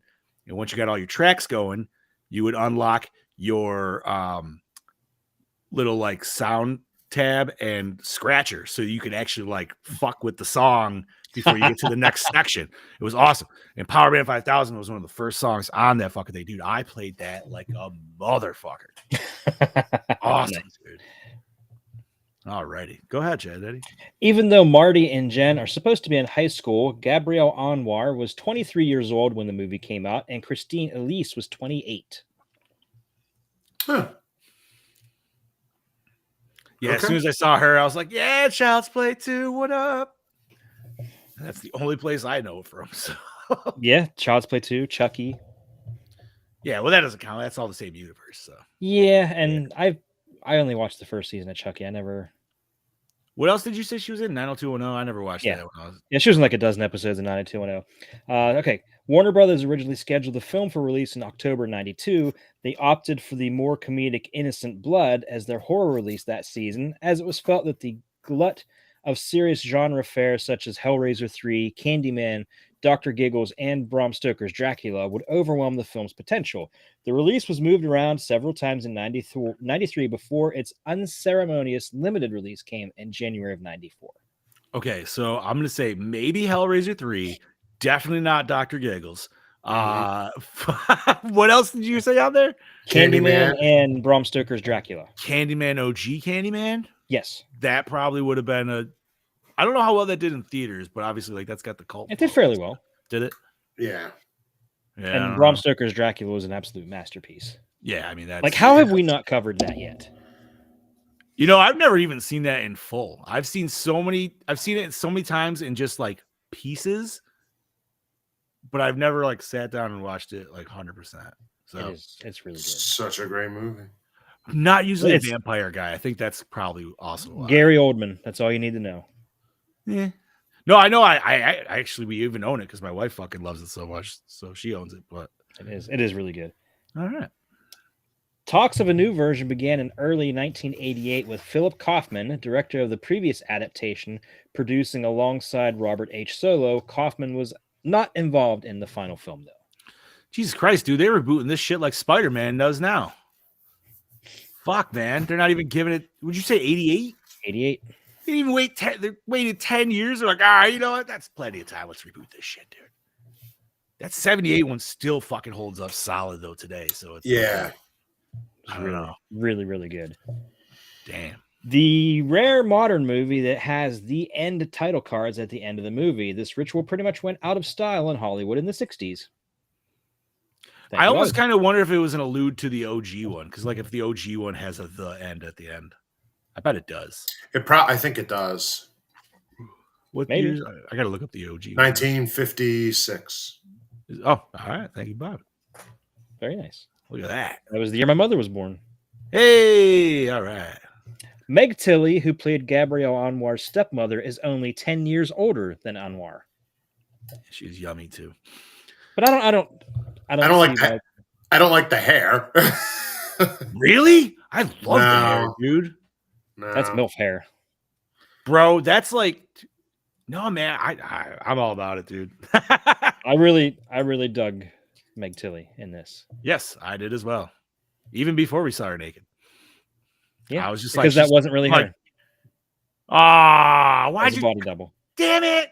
But there was speculation that Jennifer Tilly was her body double because at the end it says Meg's body double, Jennifer, but it's not her. She That was debunked that definitely- herself. That was definitely not Tilly's. That was We've not. seen the- Yeah. All right. They're What else you got, sisters, Chad right? Daddy? Both Gabrielle Anwar and Christine Elise were guest stars on the second season of Beverly Hills 90210. They both dated Jason Priestley's character. On screen, I'm hoping, right? Well, it says his Well, he's that character, not character. Jason. Yeah. Yeah, I was way too young for that shit, dude. I never watched 90210. Neither. I never Shows like did. that were never my thing. So I say I was too young for that as I was still watching horror movies at that time. But that just I watched like the first season of it, and I don't even think I watched the whole thing. And I was just like, you know what? This is just not for me. I am not the target audience for this. no. And they rebooted it with the OC. I remember watching the very first episode of the OC because I was like, oh man, these girls look hot. And I watched it. I was like, this was dumb. Nope. And then they came up with Melrose Place, which is basically just older 90210. Yeah, no, fuck all that shit. Like I think they were even related. I think it was like a spinoff. I don't know. I never watched any of that shit. Can't say I did either, homie. So Nah, same. Bob wasn't even a thought then. So Like Austin Powers would say, that's not my bag, baby. yeah. I was still swimming around in nuts. Yeah, I was gonna say you were definitely like Bobby was just a wee glint in his dad's eye at that point. Okay, continuing on. Originally slated for release in the fall of 93, Warner Brothers released Body Snatchers to only a few dozen theaters on January 14th, 94, and consequently, its domestic gross was a mere $428,868. Why though? Well, Did yeah, they, what did was they know it was gonna tank, and that's why they're like, I'm thinking they were probably contractually obligated to at least drop it in a certain amount of theaters. But why not do a whole fucking even for a couple weeks? I mean, granted, this is a different time, so like things are a little slower and shit then, but still, like a month at best, you know? Like I don't know. I feel like this would have done really well if it hit theaters in 93 I think it would have too. Yeah, it definitely would have or done 94 well. even. Given it just that I mean, dude, 90s is a weird fucking vague place for horror. So yeah. This would have, I would don't have know. done well. I still wonder if it's because they cut out so much shit, but I'm sure I don't think so. But like you said though, you gave a laundry list of horror movies that it was potentially going to compete against. So And, you know, I just had a funny thought. You mentioned how it looked like it was shot on made for video kind of thing. yeah. And I was sitting there thinking, yeah, kind of like The Dentist. And then it just hit me that fucking Stuart Gordon wrote them both. Oh shit! You know, I've never seen The Dentist. I've only heard you guys talk about it, and that was about it. I've seen it. It's you know, It's a movie. it's a movie. I figured Dr. Giggles was good enough, dude. Like What's Doctor funny Giggles is- was Doctor Giggles was fun. I distinctly remember giving Mark Ruffalo's character douche of the film just because I have that much hatred towards Mark Ruffalo himself. just because he's Mark Ruffalo. I hate Mark Ruffalo, dude. Why? He's just a douche. All right. Is it because he's like a pompous douche? Like what are we He's talking? he's a pompous, Arrogant? he's like a male feminist. Like he's very apologetic for being male. It's just Oh, he's very yeah. whatever. He's That's not him. Yeah, he's like a self-hating Jew kind of. I don't know. It's just Ah, it's hard to explain. Ah, you're an anti-dente. all right, continue. And finally, Body Snatchers was shown in competition at the 1993 Cannes Film Festival, receiving very positive reviews from some critics. Roger Ebert considered it superior to the previous adaptation of Finney's famous novel, and in his review gave it 4 stars out of 4, praising it for psychological realism and social criticism.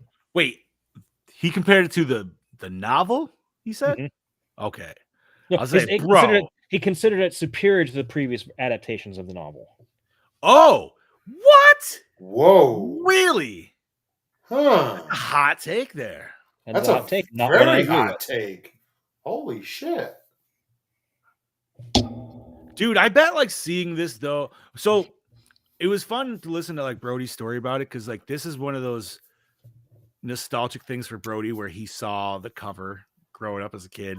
And we all have those moments, dude, where you just saw those cool fucking horror covers you're like that you wanted to rent, but you never did.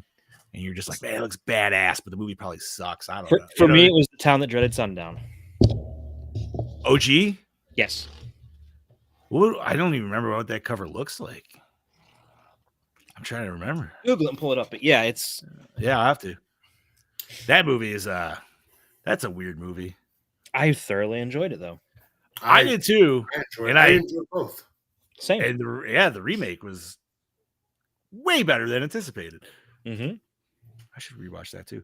Anything else, Chad Daddy? That's it, buddy. All righty. Well, thank you kindly for that. My pleasure. All right. So we will switch it over to our main questions. Boys, what format did you watch this on? Prime. Also Prime. I sailed the 7 seas. Oh, really? I haven't done that in a long time. I might have to talk to you about that. Douche of the film. Pod people, I guess. Yeah, any of the pod people. They had that hive mind. You could pick any one of them. Which Brody was mentioning, like maybe that's what the plants see when they're painting the kids. I was kind of wondering if they were painting the hive mind in itself with like tentacles or something. You know, I don't know. I thought it was just like maybe their true form. I don't know. Maybe that's what it was, dude. They just look like some weird kidney beans with some fucking larva shit coming out. I don't know. Favorite kill? I'm gonna go with Tilly. Her disintegrating in the bed. I'm gonna go. Oh, legit Tilly. Okay, yeah. I'm going with the kid getting chucked out of the helicopter, even though it looked That like was pretty fucking hilarious. I wanted more. I was expecting more of like a limpless fake child body falling. That's down exactly what you're expecting. Instead of just, it's like that looked like shit. Like if it would have been a dummy, it would have looked better.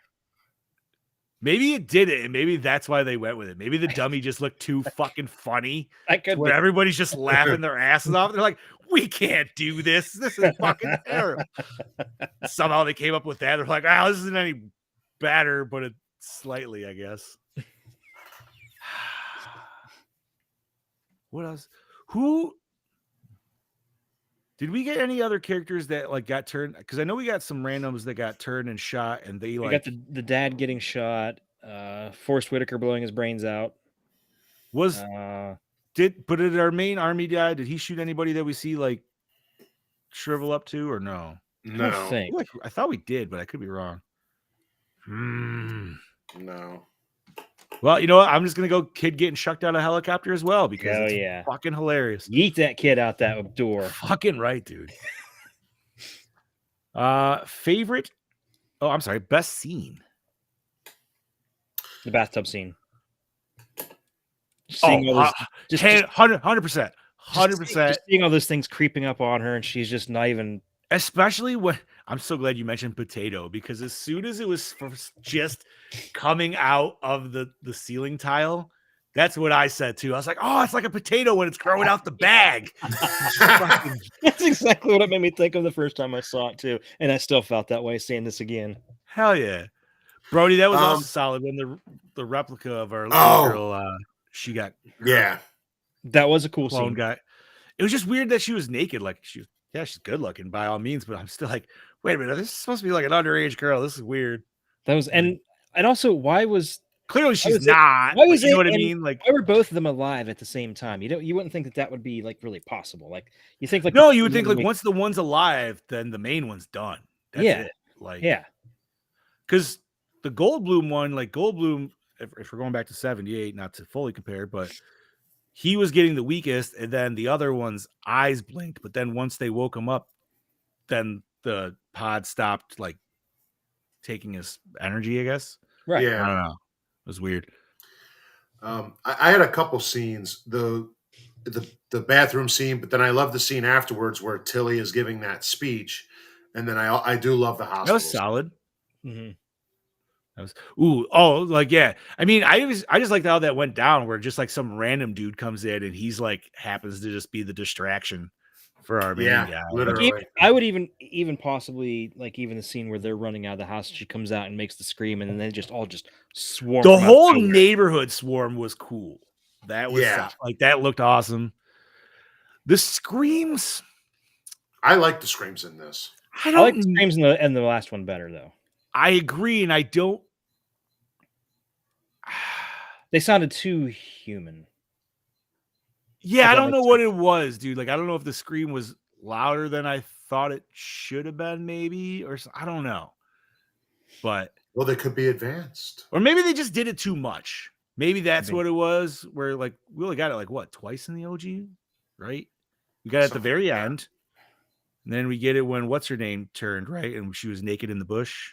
I think she's young. Oh yeah.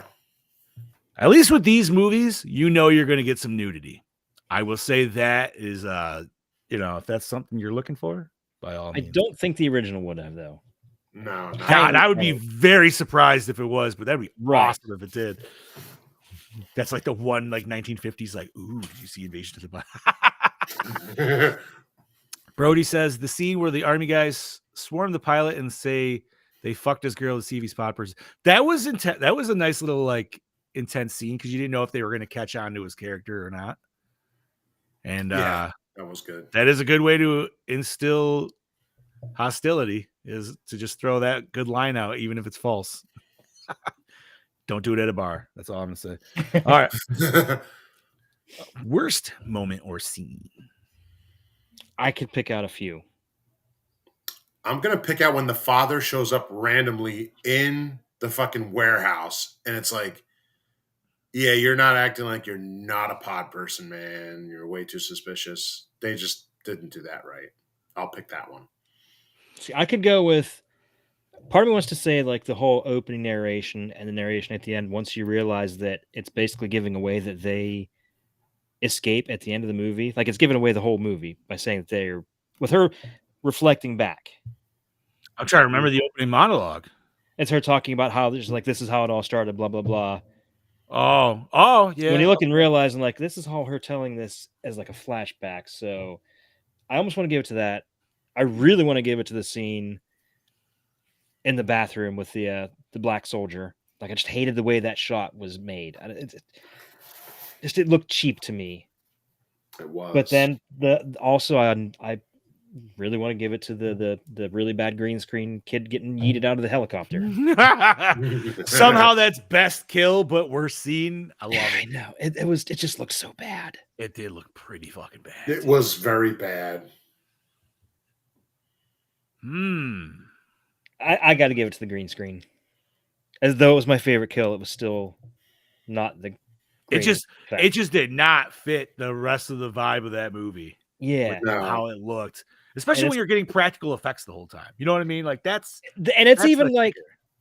it's even like Reptile in the first Mortal Kombat. Like even by that year's standards, that looked bad. Oh yeah, absolutely. It's part of the charm of the movie, though. Man, worst moment or scene.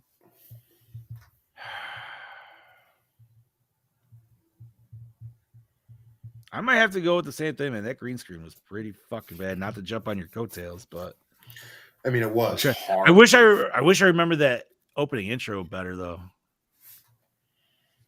And the bathroom scene, I don't know. The bathroom scene, it worked for what it needed to do. Like it already set the paranoia that some shit was going on. I wish we saw where that dude escaped to, though. Like he just fucking straight up disappeared. But it was cool that we got to see his doppelganger later, so it made her question it even more and a little bit of her sanity. So yeah. But no, I'll go kid getting yeeted out of a fucking copter just because. Give me a dummy any day. All right, did the opening scene hook you in? Are we going gas station scene? Is that opening scene? I guess I would almost go with the opening narration, maybe. See, I was going to actually go by the title card because I don't know why. I was like, it seems pretty. The title card was pretty neat. I like that. Yeah, I was like, it had like the letters flying off. Yeah, it was pretty cool. Oh yeah, I'm going to go with that because that intrigued me. I'm like, ooh, okay. That was okay. That was a cool title screen intro. I'll give you that. All right, I'll say fuck it. I mean, I was already intrigued anyways, just because it's a Body Snatchers movie, so I already like the press. Yeah. So you already had me hooked before I even had to see it. You had me at hello. That's right. That leads us to the most attractive character, and that would be the mom. Mom and stepdaughter, that's close.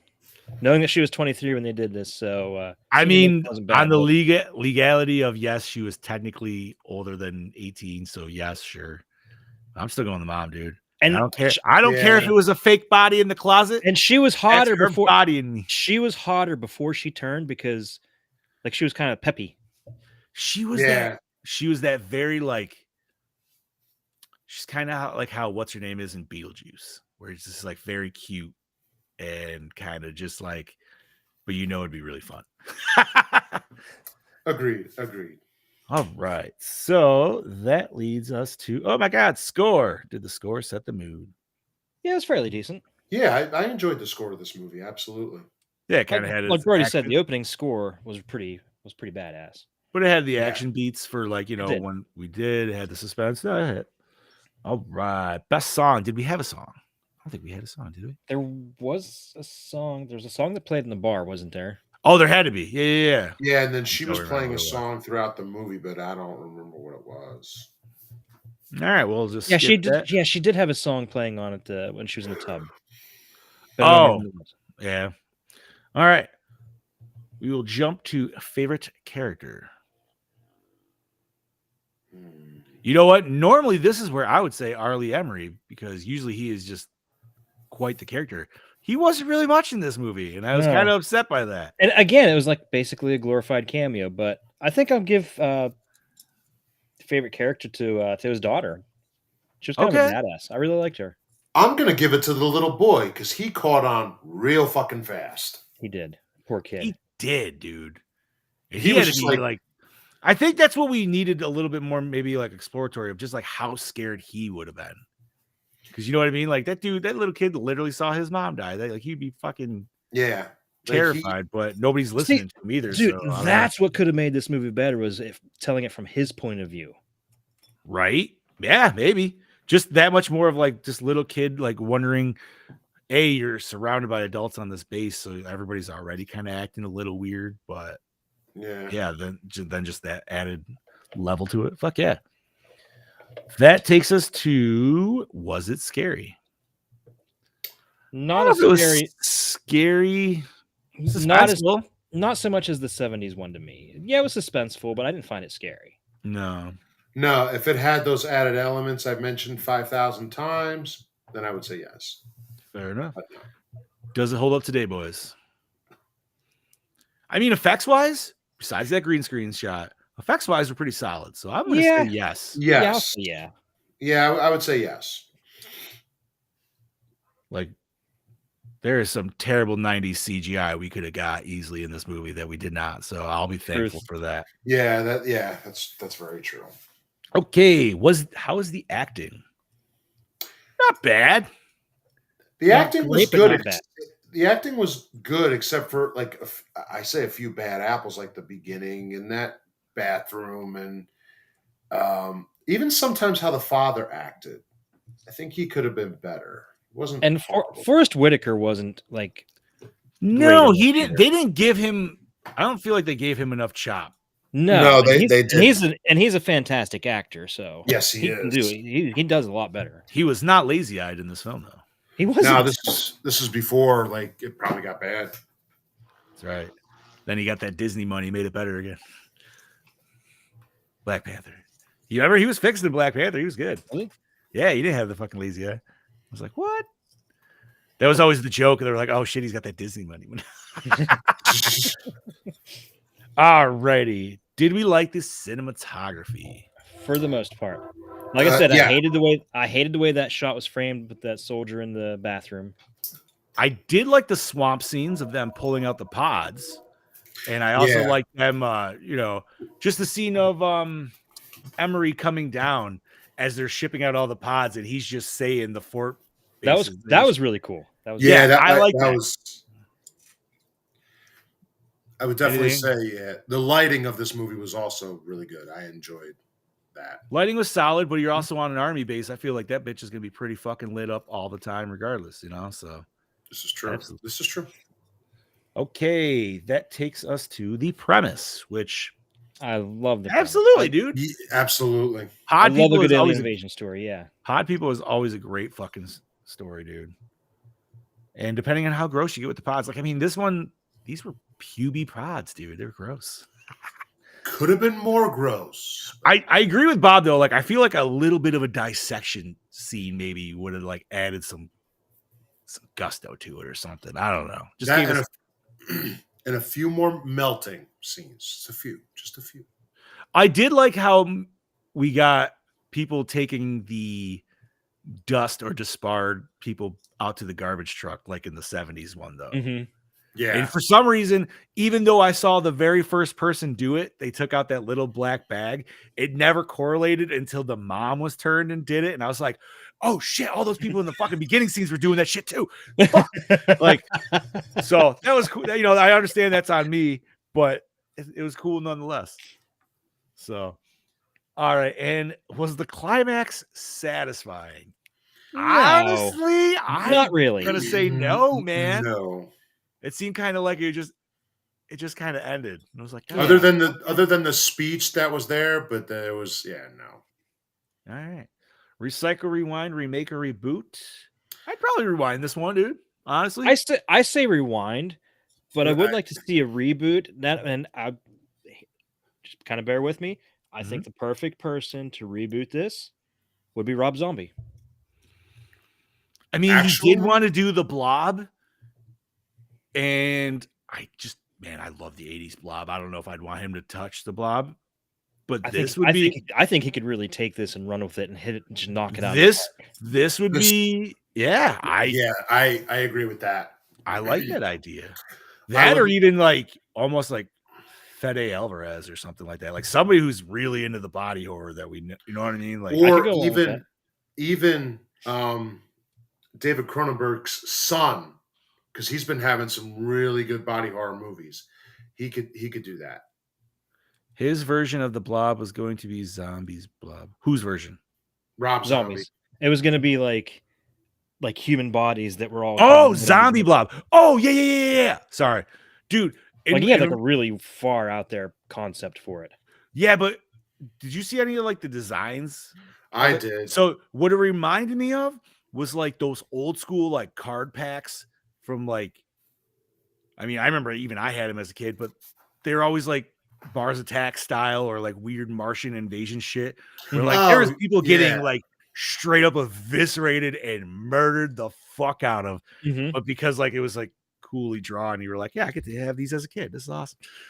Yeah, no, I would love to see like a reboot with Rob Zombie behind it, but I would like to see if there's any other footage for this. Put it in a DVD pack if it exists. If not, reboot and rewind. Yeah, man, give me like a Body Snatchers triple pack of all the Body Snatchers movies. It'd be sweet. I'd take it. Yeah, that's it. Brandon Cronenberg. Yeah, I would say Rob Zombie or Brandon Cronenberg. Put them behind a reboot of this version. Okay, interesting. Alrighty, boys, let's rate this shit. Brody started us off with a 4.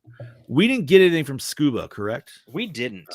Okay, nope, that's no problem. Scuba's is doing his thing. So, alrighty, Shad Daddy, what do you got, homie? Despite all its shortcomings and the fact that we feel like it needed more, I'm going to agree with Brody and give it a 4. I really did enjoy it. Okay. Bob? I enjoyed it. Yeah, despite its shortcomings, but I'm just going to go a little lower. I'm going to give it a 3.8. 3.8? Damn, I even feel like a douchebag because I'm going to go not a lot lower, but I enjoyed it for a first time watch. It's not something I'd probably throw right back in the player to rewatch again or anything like that. Acting was pretty solid. Effects were solid. But like we said, it felt like it was just missing that little bit of something, a little bit of spice or something. I'm gonna give it a solid 3. I was actually gonna go 2.8, but I think it deserves a 3. So that being said, we will divide that bitch by 4. That's a 3.7 not bad. 1993. Okay, that's not bad. That's not bad. Body Snatchers. All right, so I would say it's a pretty solid fucking score. Absolutely. And you know what? It's nice to have one that none of us have really seen or haven't seen a lot of. Yeah, I agree. So that's always an joy. Thank you, Brody, for picking this one. Yes, yeah, thank you, Brody. Thank you. Shad Daddy, what are we covering next week, homie? Next week is a Scuba Steve pick, and we are reopening that Book of the Dead with Evil Dead Rise. Is that shit still on HBO? Let me see. I do not know, but I have the Blu-ray / digital combo pack, so I'll be watching that. You know, I never picked up Rise yet on physical. Maybe I'll use this as an excuse. I got it dirt cheap on Black Friday and on Target. That's what I'm going to do. I'm going to go pick it up on Blu-ray. Okay, so yeah, it's still on Max, Hulu Premium subscription, YouTube Premium, Amazon, blah blah blah blah blah. So sweet. That'll be a fun one. Yeah, because this will be only the second time I've seen it since it really first came out. True. Yeah. I have yet to rewatch that since then. It's not that I didn't enjoy it. It's just I don't know. It's just one where it's like I feel like I need to watch almost kind of like forget 90% of it and then get back and not watch it right after watching. Bro, it's gonna be so hard to not compared to 2013 though. Watching it, man. Like I know, but the 2013 one is just one of those. Is one of those remakes that just hits every right note. You know what though? There's a lot of people out there that do not like the 2013 remake because they said it's too grisly. And I'm like, yeah, but Have they this watched isn't. any of them then? I go, 'Cause this isn't. I go, first of all, this is supposed to be like the first one, not the other two. Secondly, this isn't Sam Raimi's universe of Evil Dead. This is Alvarez's, which, you know what I mean? I'm glad I like the stops that he took and everything. You know what I mean? Like, for sure. definitely. Um, And this definitely feels like it could exist in the same universe as that 2013 version. Oh yeah, 100%. Oh, 100%, dude. And that's what I'm very excited to rewatch it, and I'm very excited to talk about it again Same. next week. So solid. Thank you, Scubas. Hopefully Scubas will be good to go and he'll be here because I know he'll be excited to talk about that shit. Mhm. I'm sure. All righty. Anything nerdy, boys? I got a couple things actually here. So speaking of Evil Dead, Army of Darkness life-size wearable prop replica of Ash's chainsaw is coming out. Syndicate Collectibles is doing it. 150 bones. I'm not, dude. I will be buying 2 of them. I don't know. I'd like to see it before I decide to make a purchase because 150 could go either way. Because like if it's really solid, then worth it. But if it's not, there is a picture on Bloody Disgusting, but of course it's not the final thing, I'm sure. But from what is in the picture, it looks really cool. It has chainsaw sound effects. It's 28 inches long, and even the box art is really cool for it. I'll send it to you guys. yeah, it's got the full sounds and everything else. And I think just like the Texas Chainsaw one, I think the chain moves and everything on it too, if I'm not mistaken. I believe so. Yeah, it looks solid as hell, dude. There's gonna be a lot of people probably grabbing that fucking thing, I imagine. Absolutely. And then, so we have that. And then on unfortunate news, director and movie guru, anything you could call him, a man who was just great in his own right, Roger Corman, passed away. Oh, no shit. Yeah. He was 98 years old. Now that's a very 98. very That long motherfucker. He lasted and then some. Jesus Christ. Yeah, no, he did 100%. Let's see if there's anything else here. That's how I feel about my grandma, dude. She's 93, and everybody was complaining about her eating cake because she's a diabetic. I'm like, she's fucking 93. Let her eat the fucking cake. Yeah, right. Who the fuck cares? If I'm 93, Every day is a gift for this woman. Yeah. So let her Yes. enjoy it. If I make it to somehow 93 and anybody tells me to do anything that I don't want to, you're getting the finger. I'm going to tell you to fuck right off. Hell yeah, dude.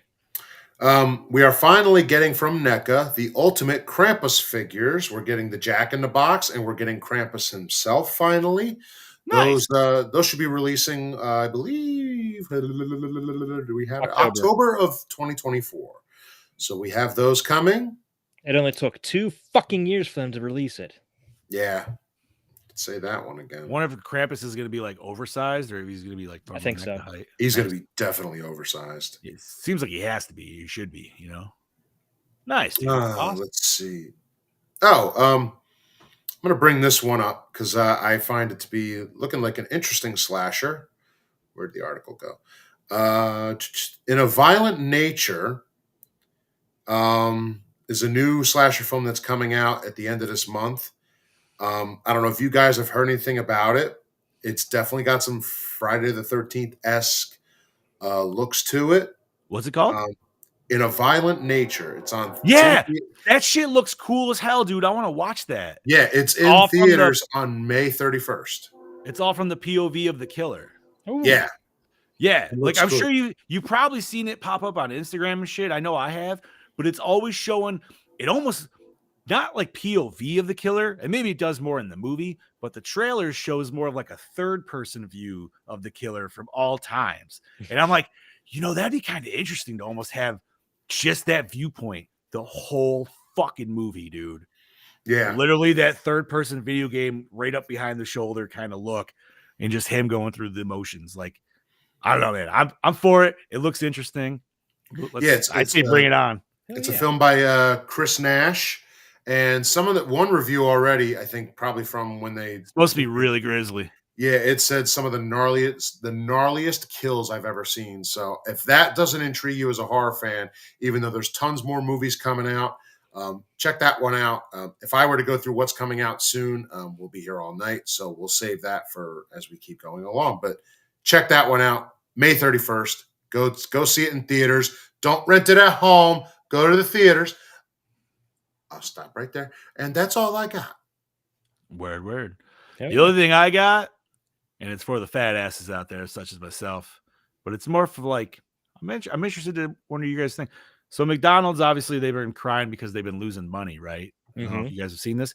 They're trying to come out with something to bring the public back. So they're coming out with these new $5 meal deals, which Wendy's already does, by the way. Oh, they're doing that for years. Right. This is what I say. McDonald's, you want to bring us back? Dollar menu. Bring back the dollar menu. Bring back snack wraps. That's how you're going to do it. I could be wrong, but just I'm interested in your guys' thoughts, because even still, like a $5 meal from McDonald's, I'm like, it's McDonald's. I'm not that excited about it. Dollar menu. No. I agree. Dollar menu all day, dude. If I can go get 5 fucking McChickens for $5, Look, I'm fucking happy, dude. or you should also start doing what Burger King does. Do the coupons. I mean, I got all that food I got from Burger King. I got for $40, and I could have fed 10 people. Ugh. Fucking A, dude. I do have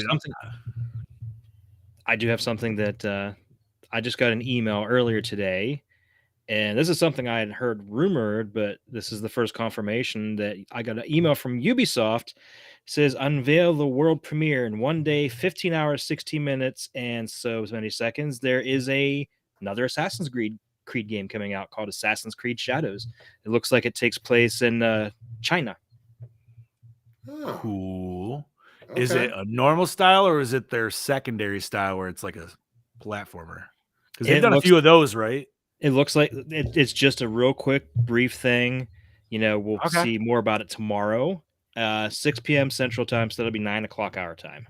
Oh, word. Okay. Or no, sorry, 8 o'clock our time. Does Ubisoft have a whole thing going on, or is it maybe just that? I wonder. I think it's just that. Okay, cool enough. Let's see. Oh, Gutter Garbs is dropping some Killer Clown stuff. So if you are a Killer Clowns fan, head over there. They just dropped some new merch today. And Cavity Colors just dropped some Evil Dead 2 merch as well. Nice. Fuck yeah, dude. Other than that, man, I got nothing else nerdy really to discuss. So Same. I think we're good for tonight, gentlemen. alrighty, boys. Well, I'm going to say we can call it now. Alrighty then. Remember, next week is Evil Dead Rise. So that's probably our newest movie of the year, I would think. I believe so. Yeah. All right. I mean, it's only a year old, so not too bad. Alrighty, Chad Daddy, you want to start us off, homie? Gladly, this is your Chad Daddy, your Dark Lord of Knowledge. I fucked it up. Dark Lord of Knowledge, your Chad Daddy, way down yonder in the Chattahoochee, saying join us next week for Evil Dead Rise. Yeah. This is your Killing Machine, Bobby Moan, saying next week, come with us to see Mommy go with the maggots. Evil Dead Rise, motherfuckers. Hot mommy. Yep. And hi, I'm your not so mean fluff mess. Now I'm fucking See, I didn't not so fuck it mean up.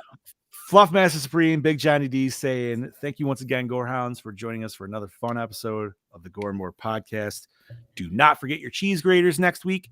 And on top of that, stay fresh, cheese bags.